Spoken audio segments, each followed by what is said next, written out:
From data rails, this is FP&A Today. Hello, everyone. Welcome to FP&A Today. I am your host, Paul Barnhurst, aka the FP&A Guy, and you are listening to FP&A Today. FP&A Today is brought to you by Data Rails, financial planning and analysis platform for Excel users. Every week, we welcome a leader from the world of financial planning and analysis and discuss some of the biggest stories and challenges in the world of FP&A. We will provide you with actionable advice about financial planning and analysis. This is going to be your go-to resource for everything FP&A.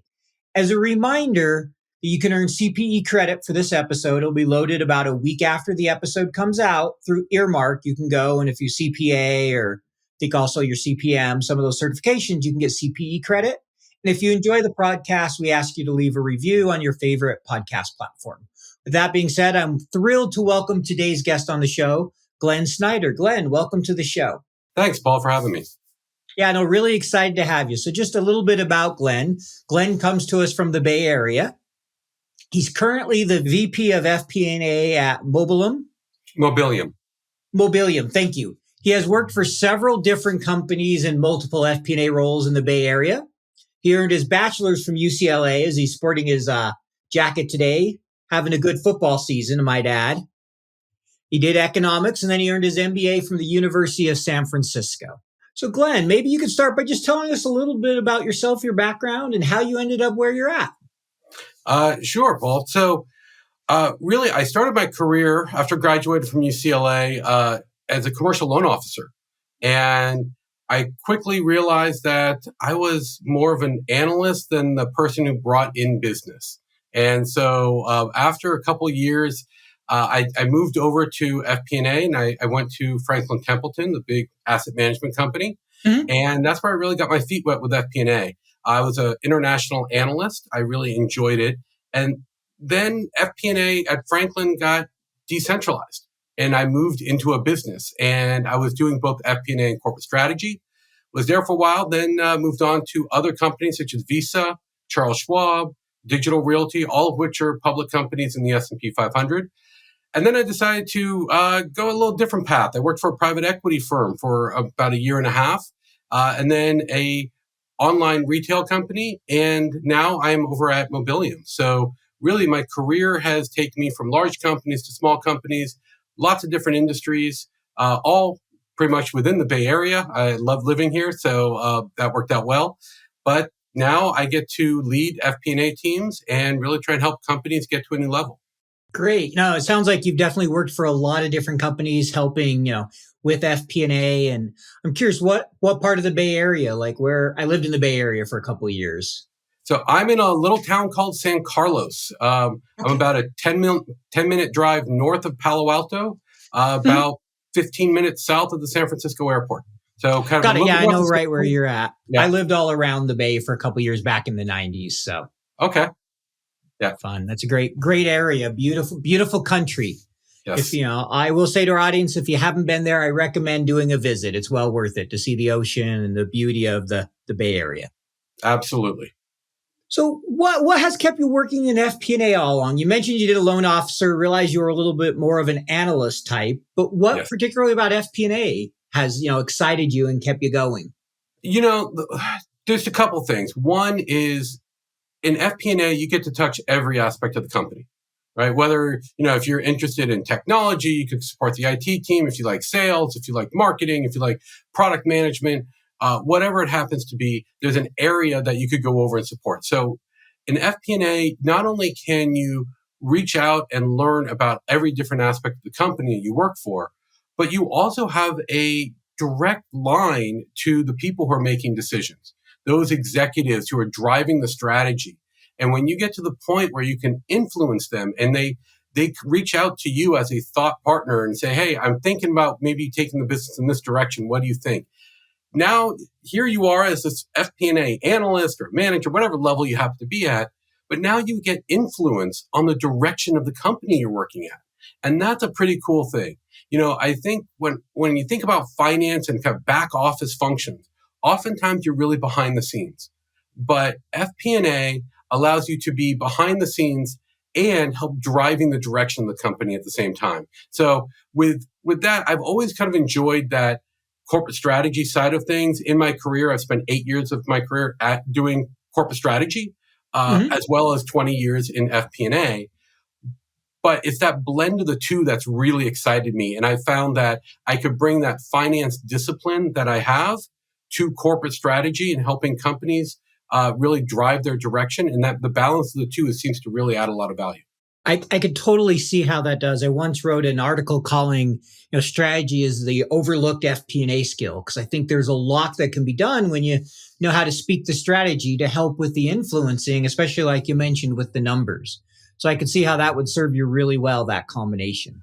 Yeah, in fact, really, when you think about corporate strategy, a lot of times when people are doing it, they're out there and you get this optimistic view of things. But in finance, we're always a little more grounded, right? We have a sense of where that reality line is.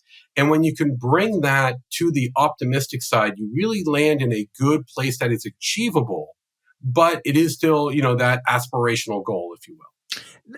Yeah, I understand what you're saying. Yes, they bring the grounded of the financials and looking at the economics and being able to say, yes, that's a great idea, but 200% growth next year isn't realistic, or whatever the number is that we see sometimes. That's right. That's right. Exactly. Like, sometimes you look at it and go, that's mathematically not possible. Do you realize this is what it would take? It's like, oh, you got a good point. Let's rethink the numbers behind the idea.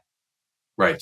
Well, and this is really important. And I think everybody in FP&A who does budgets and goal setting and those types of things, you want to make sure that your goal is achievable. If you have zero chance of achieving your goal, what's the point of the goal, right? You're not really doing anything that's going to mean or have any value. Plus, you're only going to be disappointed.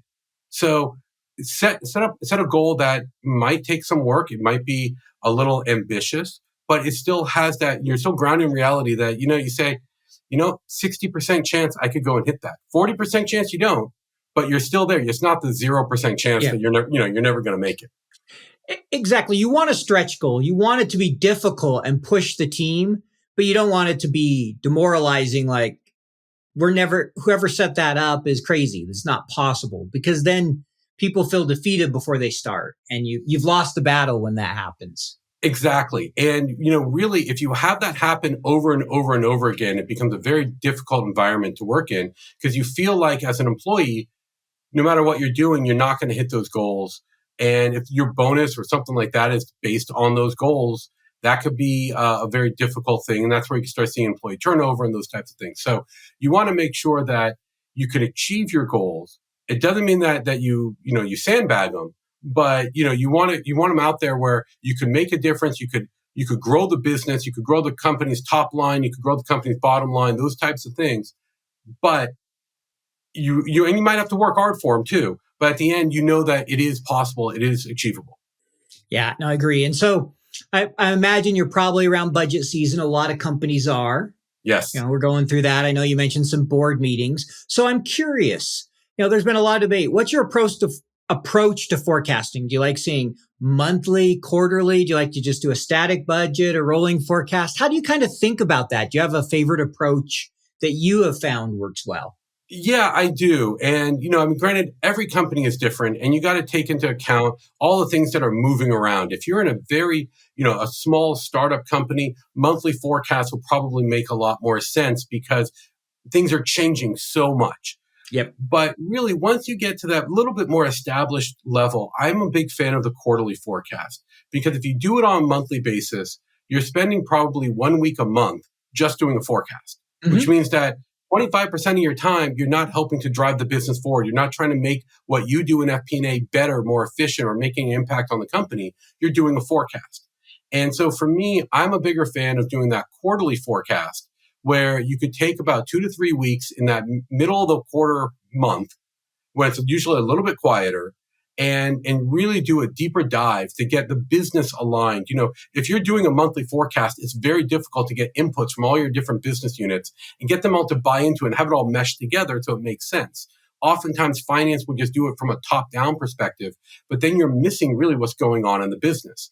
That quarterly forecast allows you to go a little deeper to make sure you're connecting with the business and everybody's moving in the same direction and everybody buys into that forecast. Otherwise, you have finance saying, hey, we're going to grow at 12% this quarter. And you get the business come back saying, no, we think we're going to grow at 22. And someone else saying, no, we're going to grow at 7. And it's all over the place. So I really like that alignment that you get with a quarterly forecast. Got it. And I can see where that quarterly forecast does allow for greater alignment. I know in my career, when you're doing a monthly and you're trying to get it done, you can't get a hold of someone, the business is busy, and you're all right, well, we're just going to make assumptions. Based on what we're seeing, here's what we're going to do. We've all been there. You know what it is like.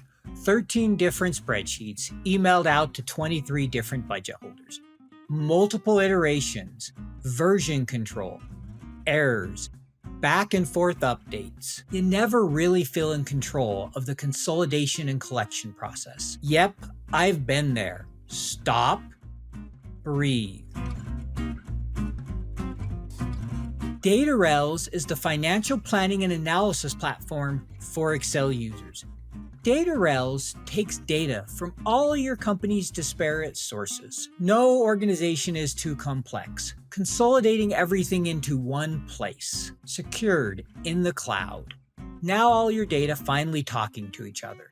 Everything is automated back into your report in Excel. Cash flow, FX conversion, intercompany transactions, now automated and up to date.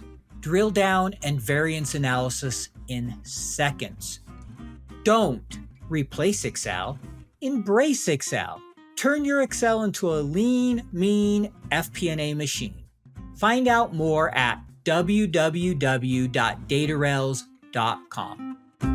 So, next question for you is just around teams. I know you've managed a lot of teams. You've built multiple teams over your career. Can you maybe talk about how you think about building a team and what advice you would offer to someone who's, in that situation right now where they're trying to build out an FP&A team and an FP&A function?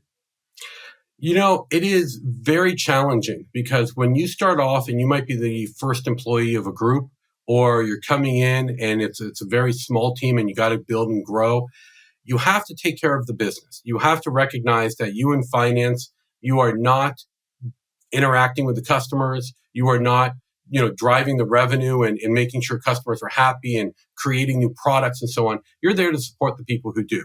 So you got to make sure that they are supported so the business can keep moving forward.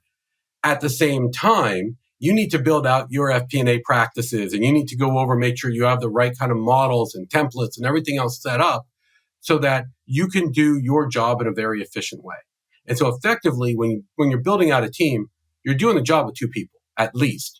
And many of the times when I've started a new role, I've told my wife, for the first 6 months, I'm probably going to be working 80 hours a week because I'm going to have to do the job that needs to be done as well as the job that they are not doing to get the company and the group into the right spot. So that's one of the things, just have that mental awareness. You're probably going to be working a little more at the beginning just to go over and get out in front of things.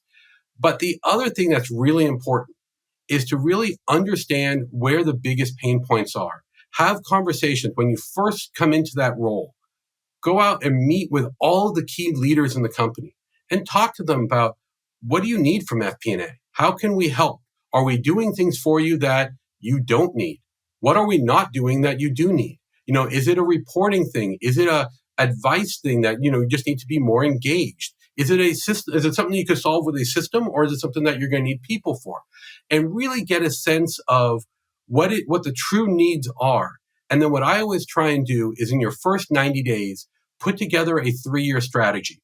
And you start with, here's where we are, here's what we do well, and evaluate your people, your processes, your data, your systems, all of that, and recognize how much is automated, how much is manual, and then figure out what does 3 years look like. If you do it right, what will that be working? And then work backwards. And you come back with, in year 1, we should be accomplishing A, B, and C. In year 2, D, E, and F, and so on. You go out and you basically lay that out. And then you share that with everybody so that everybody knows where you are and where you're trying to go so you could go in the same direction. I like how you laid that out first, the importance of going to the team and understanding their needs. Right? Often in FP&A, we can come in and look at it and see the mess and say, oh yeah, I know what needs to be done, but we're really focusing on our needs when that's the case. And that may not be what the business needs. So I like that. And then 3-year plan, I hadn't heard it put that way. It makes a lot of sense, and work backwards and figure it out and share it with everybody. So you're aligned and you have a vision for where you want to go. Exactly. That's that strategy side of me that I think is so important. But I've done that in probably my last 5 or 6 roles.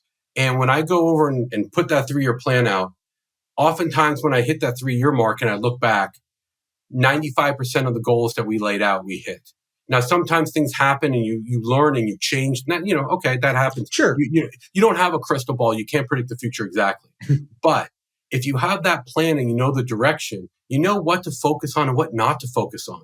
You know where you need to put certain needs or personnel. You know what you need out of your system. And you have that better sense of where you are going so you can solve the problems in a much better way. Plus, when you communicate with other people, especially some of your key partners like HR and accounting who are providing you with information, you can make sure that they're aligned with where you're trying to go to. And then you can bring them all together so that it really makes for a much more efficient and effective organization. Got it. That makes a lot of sense to me, and definitely that is a much more efficient approach. Kind of along those lines, you're starting to build out an FP&A organization. Things are going well. How do you evolve the group from kind of production group, right? We all have reports. We're delivering on all our reports to really being the value creator, that strategic analytic group that so many businesses need FP&A to be today. How do you make that bridge? Well, it starts with eliminating the manual work. If you're moving data from point A to point B, you're not really adding a lot of value. Systems can do that for you. Figure out how to automate and try and make investments into systems. And even if you don't have a big budget, there are still some systems, some approaches that you could go over, make some very small investments, or even just build out better, models, or in Excel, use Microsoft Access, use, some of these more, platforms that you probably have access to today to build greater automation so you could stop moving data from point A to point B and you could focus on the analysis and the value add. The second thing you need to do is make sure that you are really partnering with your business. Really go out there, make sure on a monthly basis, you should be in front of every business leader. If they manage a budget, they should have a monthly meeting with your FP&A team. Someone on your team needs to go over and make sure that they're being taken care of there. So when you do that, you are now learning from the business what their needs are, where are they going, and now you need to start being proactive. That's the last piece of this, is to really make sure that you're saying to the business, how can I help you? Oh, I understand you're going in this direction. I have some data. I might be able to help you out with that. What if we enhance one of your reports? Let me try and put something together for you and run it by and see if this will be helpful. Those types of things. And now when you can start adding value to the business when they're not even asking for it, that business leader is going to turn around and say, wow, you're thinking about how to make me successful. I'm going to engage with you in a much more proactive way as well, telling you what's coming on because I want that engagement back. And that's now where you get yourself out of the, I'm just producing a budget variance report or I'm just updating a model, to I'm having a conversation with the business about where they're going and driving a solution for them. As I heard you there, it sounded like there were 3 things. The first is you got to free up time by eliminating manual processes. You got to figure out where you can automate or eliminate processes, but being more efficient in the automation side. The second is really spending time with the business, getting to know them, making sure they know who you are and that they know you're a partner. And third is being proactive. As you start learning about things, don't be afraid to ask them, hey, I did some work on this. You had mentioned this, and here's some thoughts, and giving ideas and helping them achieve their goals. And I can totally see if you do those 3 things, I've seen it in my career, it makes a huge difference. All of a sudden they want you in the room, right? They want you to, I'm making a decision. I want to know what Glenn thinks about this, or I want to know what Paul thinks, instead of, hey, here's where we're going. Can you just build a model to justify it? Exactly. It takes you from a support role to a partner role. Mm-hmm. And one of the things that it does require, and sometimes, most finance people, you're more on the introverted side than the extroverted side, right? One of the things that you really need to do is have a little courage, though. Have courage to propose a new idea. And I'm not saying stand up in an all hands meeting and throw out some ideas, but one-on-one with that business leader, say, hey, you know what? In that last meeting we just had, you were talking about this. Have you thought about these types of things? And you might get more no's than yeses, meaning that they're going to tell you, no, we can't do that, or no, that doesn't work. But then you're learning from them about why, and you're now becoming more valuable. But if 1 out of every 5 of your ideas is actually really good, you're going to now help change that business. And if you don't have the courage to speak up and try, you will never get those 1 out of 5. So it's one of those things you have to have courage, but you got to be proactive and you got to try it, because if you don't speak your mind, what value would you really think you're going to add? I 100% agree with that. What advice I got from a VP that I had, he goes, one of the best things you could do is speak up in a meeting and start talking and let people know what you're thinking. And as you do that, people will look to you and they'll see that you know what you're talking about, that you can make a difference. He's like, don't feel like you can't make a difference and you can't add value. Yes, all your ideas may not be successful. In fact, odds are most of them won't, and that's okay. But if it's 1 or 5, you're going to add value. Whereas if you say nothing and just listen to everybody else, you just become a back office support person if you're not willing to speak up and try to add value. That's right. And I've had an executive say to me, if someone's in a room, if they're in a meeting and they don't say anything during the entire meeting, why are they even there? Don't invite them anymore. Because if you're showing up to a meeting, you're there for a reason. If you just want to go over and get a readout of what happened, fine, you can listen in on the phone. If you're going to be there in person, you're sitting in a conference room, especially if you have to travel to a meeting, you need to be engaged. You need to, make sure that you're sharing your ideas, but you're talking with people, and make sure your presence is felt. Otherwise, they're not going to invite you back. 100% agree. Great advice. I mean, especially if you're traveling, right? You just spent a couple $1,000s of the company's time to travel. Right. You're also sitting in a room with people that, in many cases are senior leaders, and they brought you in for advice. They didn't bring you in so you could just sit in a room and not say anything. Yes. And so you need to make sure you're delivering on that. Yeah, absolutely. But the one thing is just be careful, right? I mean, especially if you're newer or you're a little more junior, don't go crazy. Don't call people out, keep it professional. But sometimes if you're a little shy about something, when you take a break, walk up to one of those leaders and say, hey, I loved what you said here. Did you think about this? Or I was thinking, could something like this help you out? And just have that one-on-one conversation. And then there's a good chance when you come back from that break, that leader says, hey, you know what? Paul just had this really great idea. Paul, why don't you share that with the team? And that will give you a much greater exposure. So you don't have to always speak up in front of the group, but make your presence known. Totally agree. And that's a great advice there. I remember someone who's, senior leader now, he was in early meetings in his career and he'd called a lot of people out and was challenging them all the time. And he'd been doing it in a lot of meetings. And one of the sales VPs pulled him aside. He goes, I know what you're doing, but this isn't helping. And taught him the idea of the emotional bank account. Basically, you're pulling a bunch of withdrawals and you're not putting deposits in that show you've added value. So here's, a different way you could look at that. He said that was kind of a turning point for him in his career because he was doing some of those things you mentioned, kind of being junior and calling people out and saying, hey, these numbers aren't right and you need to be doing this, instead of offering advice when it made sense, pulling people aside when it made sense, and being there as a support. By no means, should we be there dominating the meeting. Exactly. So, next question here for you. As a leader of a team, how do you differentiate yourself and your team? Well, it's a great question.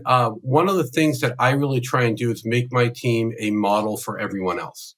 What I mean by that is, first of all, failure is a great way to learn. And you will always, you'll fail a lot, and that's okay. But keep that within the team. And as a leader, I want to make sure that I'm working with my team members to set them up for success, to make sure that we are looking over each other's work, that we are bouncing ideas off each other. If someone's going to be making a presentation in a larger group or something, let's practice through it. Let's go through. Well, how are you going to answer this question? How are you going to present this information to make sure that your team members are as successful as they can be? And so really what I try and do is make sure that anyone outside of my immediate team only sees successes from everybody on my team. And if there's a failure, if we make a mistake, at the end of the day, that's on me because I run the team. So I raise my hand and say, hey, that's my fault. I'll go and fix it. Never point a finger at anyone on your team.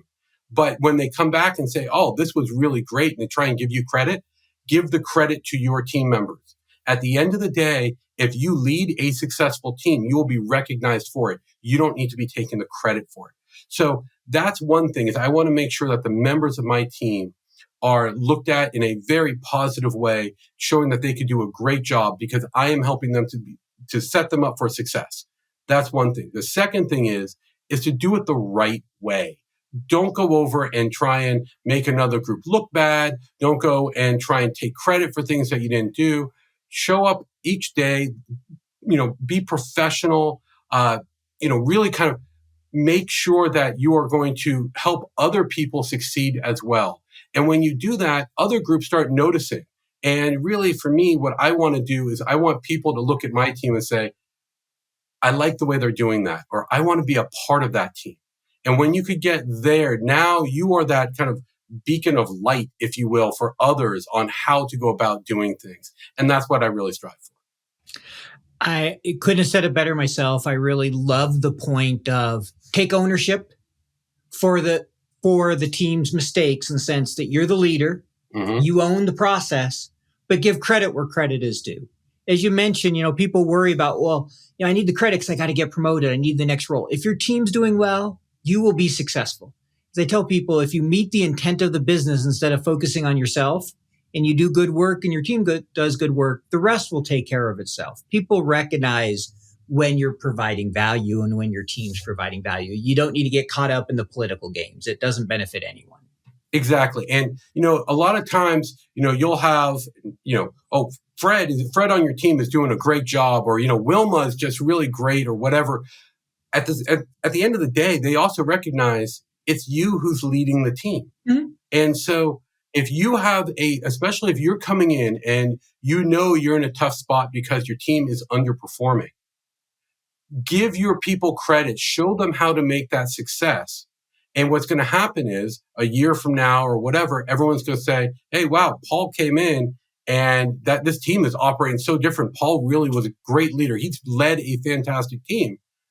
You may not have gotten credit for anything throughout the year, but you'll be recognized for leading the people who are doing a great job. That's really good advice. I like how you said that there. And as a leader, obviously from time to time, we have to hire people.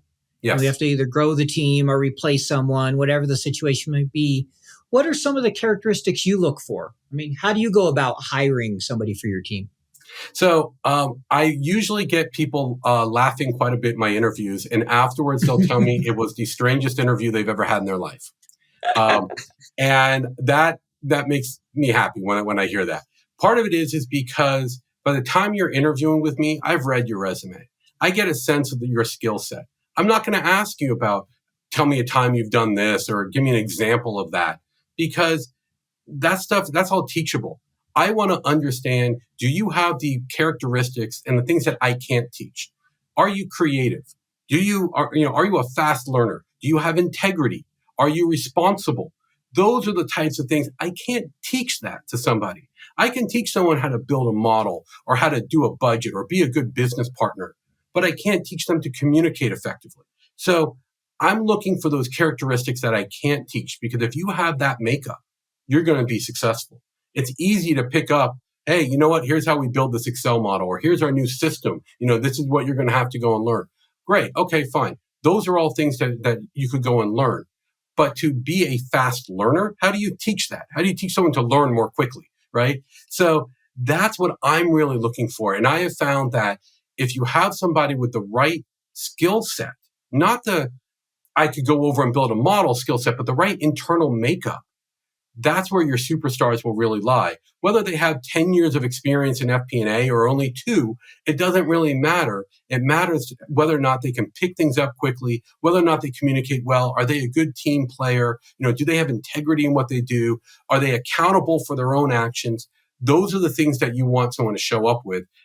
Whether or not they've had 5 years of experience doing budget variance analysis, really, that's easy enough to learn. It's a good point. At the end of the day, the characteristics, the ability to think, the critical learning, you want to make sure they have all those things. And yes, most of the other can be taught. In an ideal world, you want both. Sure. We're all going to want both. But if you have to pick, you always want the person that can learn quickly, that has integrity, that, is a critical thinker, curious, those things that will allow them to be successful. That's always, in my mind, I've always thought that's first. Because I've hired some people that have very little or no, finance experience that have been great hires. And I've hired other people that have experience that haven't been as great. And I think that's a really good point, what you mentioned there. Yeah, exactly. One of the best hires I had in the last 5 years was a woman who never really worked in FP&A before. And, she had a good skill set. She worked at private equity firms. She had an accounting background, but she had never really been in a corporate FP&A environment. But what I saw in her was someone who brought a lot of energy. She was very intelligent. She was engaging. She wanted to learn. She had a passion for the business. And I was like, you know what? With those skill sets, you're going to be able to pick up the stuff on what we do. FP&A is not that complicated. It's about how you go about doing things more than what you do that makes the difference. And she was absolutely phenomenal. So it's really not about the experience and how long your butt was in a chair doing something. It's more about whether or not you can make the impact in the group that you're going into. Agree. So next question here. I know, during your career, you've been involved in data analytics a fair amount as well as FP&A. From what I've seen, you've owned both functions at times. How do you coordinate and manage the two teams? And what have you found works to ensure that data analytics and FP&A are working together versus almost having two versions of the truth and not being on the same page? Well, so let's start with a very simple fact. Finance numbers don't move by themselves, right? Your revenue doesn't grow on its own. Your expenses aren't moving on their own. It's because of underlying drivers. Those drivers are metrics. Those metrics are data, and you do analytics on the data. So if you are not looking as an FP&A person at the analytics that are driving the business, you are completely missing the story. Because you could go over and you could say revenue went up 12% from last year or expenses are down. Great. That's what you refer to as elevator analysis. You're going up, you're going down. It doesn't tell you why. The why is in the underlying metrics. So whether you have a data analytics team or not, FP&A should be involved in the metrics and the data and the analytics of the business regardless. So you have to have that connection. If you have those two areas in your company and you are not working together, there is a lot of opportunities being missed there because the data analytics team will be able to go in and show you insights into what's going on that will not only help explain what has happened, but help you predict what's going to happen. And if you can get that, now all of a sudden, your budgets, your forecasts are a lot more accurate, are a lot more meaningful. And at the end of the day, what it's really about is storytelling. What's going on in the business? How do you tell that story? Whenever I go out and I speak at a conference, my favorite question I always like to ask people is, tell me if you were to bake one piece of a pie, what kind of pie would you bake?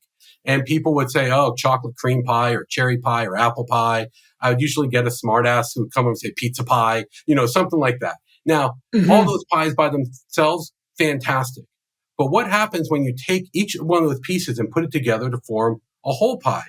The middle of that pie is absolutely disgusting. But a business leader is dealing with that. They get a pie, their pie slices are data, product data, customer data, revenues, expenses, headcount, external market, sales channel, whatever it happens to be. They're getting data from all these different places, but the data oftentimes doesn't connect. So how do they tell the more complete story that says one piece of information leads to another, that leads to another, that leads to your conclusion of here's how revenue is going up? And you do that by connecting the data and the analytics with the financials to tell that complete story. So to me, that's where the two teams are naturally married together. I like the pie analogy. I might have to steal that one. That's a really good one. I like the way you described that. I hadn't heard it that way, but it makes a lot of sense. And I totally agree with you. You can't tell the story without the metrics. So you need to have the analytics. And if they're separate teams, you need to be working closely together. There needs to be that alignment. Yes, absolutely. So, you talked a little bit about this earlier, but, what are the key things that you think FP&A needs to do to be viewed more as a strategic business partner, right? We hear that term a lot today. And I think sometimes people are not sure what that means or how they go about being that strategic business partner. So maybe elaborate a little bit more on that. Yeah. So let's start with the last part of what you said. A strategic partner is about being a partner. And a partner doesn't mean that it goes one way. It has to go both ways. So first of all, if you're going into a meeting with your business partners and it's all about you and what you want to accomplish, you're missing the point. If you have a 30-minute meeting with a business partner and you know you need to get certain pieces of information out of them, okay, focus on that. But make sure you're leaving 10, 15 minutes in that meeting to say, what else can I be doing for you? What do you have going on? Is there another way that I can help you? If you want them to help you, you have to be willing to help them. If you want a true strategic partnership with your businesses, it has to be a two-way street. So that's the fundamental of it. Now, the first part is the strategic side.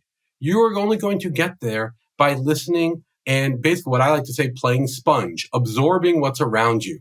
And you have to do that by working with your business partners to understand what their needs are. What are their issues? And again, having a little courage to share some ideas and ask questions. And once you do that, do what you do naturally, because we in FP&A, we are problem solvers. That's why we're not accountants, and not to take anything wrong away from accountants. I love accountants. They certainly are a valuable part of the organization. Mm-hmm. But the difference between finance and accounting is you are out there in a much more ambiguous setting trying to solve a problem that maybe no one's ever solved before. And if that's what you do and that's what you like doing, carry that into your partnerships with your business. Talk to them about what their needs are, bounce some ideas around, get in front of a whiteboard, draw some things up, be proactive.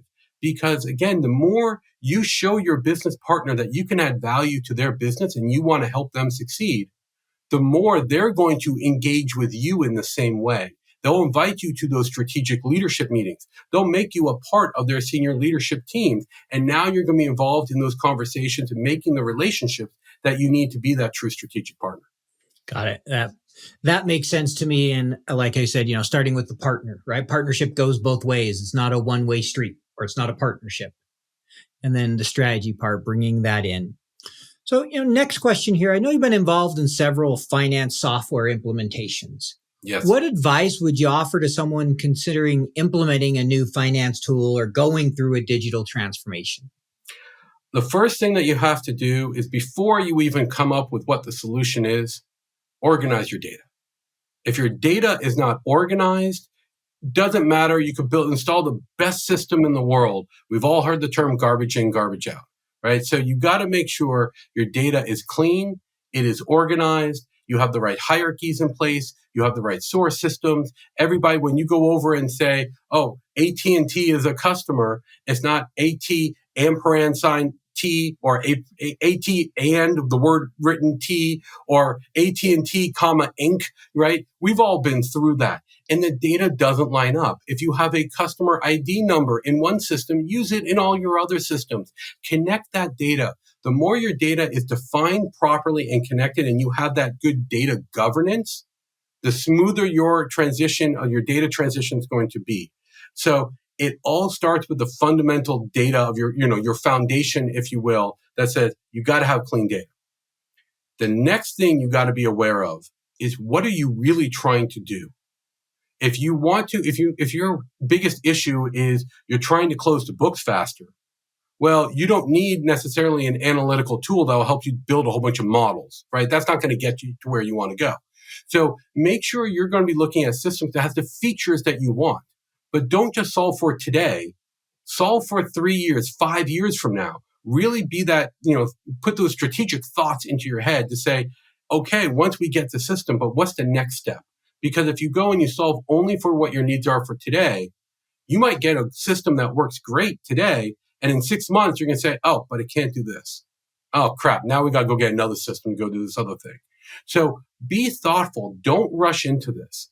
Because if you're trying to go too fast, just because you say we need to get a system in there now, it's the same thing with like hiring, right? You go over and you just hire someone just to fill a chair, and you hire that wrong person. Down the road, you've created a whole big mess of problems for yourself that could have been solved if you just slowed down, taken another week or two to make sure you're hiring the right person. The same thing with a system. Make sure you're getting the system that works for you. And there are a lot of great systems out there. And I've used a whole bunch of different systems. Some have been better than others.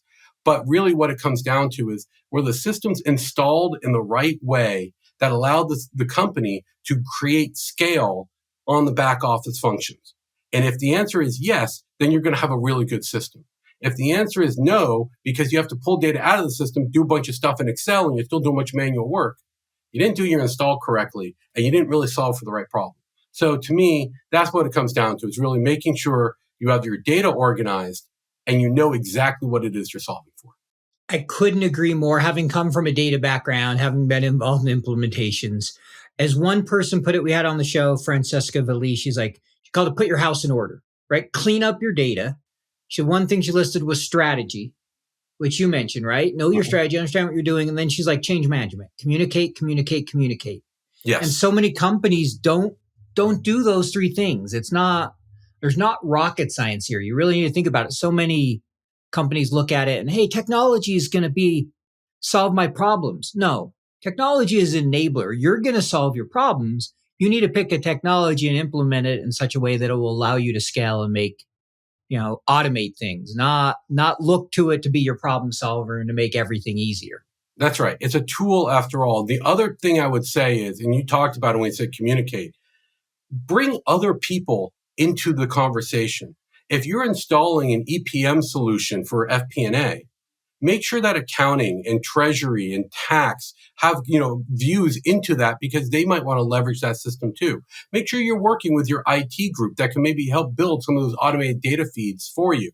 Those types of things. Don't just go out and say, we're finance, we're just going to do this as a finance tool. You know what? Maybe sales operations might want to leverage some of that stuff too in their planning and their analytics. So invite others into your tent, if you will, to make sure you're going to develop the best solution for your company, not just for you. Great advice to make sure you involve the company and think broader than just finance as you're implementing a tool. That's really good advice. So next question. This is a question we like to ask everybody. We've all had failures. We've all had those times things haven't gone as we wanted. And I always like to say a failure is a learning experience. Could you maybe describe a time you've had a failure? I use that word loosely. And what you learned from that, how it helped you in your career. Oh, I've had lots of failures in my career. Honestly, it's one of the best ways to learn. But agreed. I can tell you a time I was working at Franklin Templeton, and I was reporting directly into the CFO. And he put me on a project that I had no business being on. I was in the portfolio management and trading side of the business. And, I had a good reputation there. He asked me to go over and work with the IT group to determine the total cost of ownership of each of the applications and how each of the different areas of the company was contributing to, like, how much expense they effectively owned of that system. Mm-hmm. I knew nothing about this. And I was just like, oh, okay, you want me to go and do it? So I go over and I figure out who the right people are to talk to in IT. And I go out and I talk to them. I interview them. What systems, where is this coming from? And I'm gathering the data from the, vendor management group about what the costs are for all these things.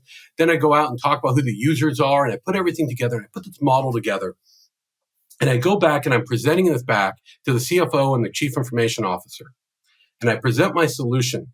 And my boss says to me, oh my God, you have solved more than we thought. This is like 90% of what we were trying to get. You have solved in this one model. This is absolutely amazing. And you failed miserably. And I'm looking around like, wait, huh? What? What are you talking about? And he said, you went out and you built this model. You gathered the data. You put it all together. At what point did you bring other people along and get buy-in from the business, the people who are in IT who have to effectively own this model? And I'm just looking at him like, and all of a sudden I kind of want to crawl under the table. And after the meeting, he and I, we were walking across the street over to Starbucks, and he said to me, if you don't learn how to bring others along and to make sure that they have input and they feel like they have a stake in what you're doing, you will never succeed in this role. And he was 100% correct. And so I had to really, it was one of those moments that was just like such a glaring hole in what I was doing. But from that moment on, I really focused on the value of two things. One, being a partner, but really being that partner is being a partner with empathy. Empathy all of a sudden became a much bigger trait that I recognized I had to get better at. It wasn't something I did naturally, but once I started training myself on how to try and see things through other people's eyes, if I was in their position, how would I feel? Making sure I'm engaging with them in that way, my career started to really take off. And so that moment, that big failure, which was a big failure, it really taught me a valuable lesson on how to be better at engaging with people and being that better leader. And it really all came down to empathy. Thank you for sharing that. That is a perfect example. I can imagine how painful it was at the moment where, like you mentioned, wanting to crawl on their table. Like, this is a great model, but you totally screwed up, right? It's like, Right. wait a second. I thought I did great. Why did you all of a sudden tell me I did a terrible job? Right. But, It wasn't the technical skills that I had. It was the soft skills that I was lacking. And up to that point, I was all about, hey, look at what I'm delivering. Look at all the stuff that I'm giving out there. Look how great the data is. Look how great the models are.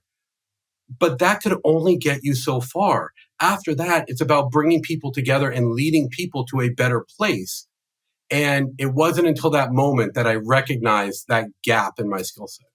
Yeah, no, that is a great lesson. And I've had some similar where I've learned that importance that you have to work with the people and bring them along. Doesn't matter how good of an idea you have. If you can't sell it, you're going to have a hard time being successful. Yep, absolutely. So this is a question we like to ask everybody. It's one of our kind of fun questions to get to know our guests a little bit more. What is something unique about you that you can share with our audience? Something they wouldn't find online, something, people wouldn't normally know. Well, so I'm going to give two things. One, you could kind of find it online, but it is, I think, unique to me. I've actually written a novel. It's available on Amazon. It's called One Moment in Time. It was one of those things that I've always wanted to do. And so after I graduated from MBA school, because I did my MBA at night while I was working, I was like, hey, you know what? I got all this energy. I'm used to working all these extra hours. So I went through and I wrote a novel. And it got published in 2011. So I'm very proud of that. Excited. The other thing I would say is I am, just a diehard baseball fan. In fact, I've been a season ticket holder of the Oakland A's since 1997. Well, partial season. Of course, I can't go to all 81 games. But there aren't many of us Oakland A's fans out there. If anyone's a baseball fan, you know exactly what I'm talking about. I kind of think of us like the Marines. We're the few and the proud. There aren't many of us at the stadiums, but we try and make a lot of noise. And it's something that I truly enjoy. I figured you were going to say something about baseball as I look behind you there and I can see a couple hundred, it looks like a couple hundred baseballs, some autographed pictures, a big bat, all those type of things. So yeah, the A's is a fun one. I once met Dennis Eckersley's parents when I was living in the Bay Area. So that was kind of fun talking to them a little bit about baseball and their son and some things. I'm not a huge baseball fan, but I've always enjoyed the Dodgers. So I grew up as a Yankee Dodger fan. The A's won me over when I started going to a lot of games. So I'm a diehard A's fan. Still like the Dodgers, though. This year was a little tough. 111 wins and couldn't get to the World Series. You had to remind me of that part, didn't you? All right. So next question to get to know a little bit about you is, do you have a favorite quote or a saying that you like? So I have two. One is from this Austrian guy with weird hair named Albert Einstein. And he said, imagination is more important than knowledge.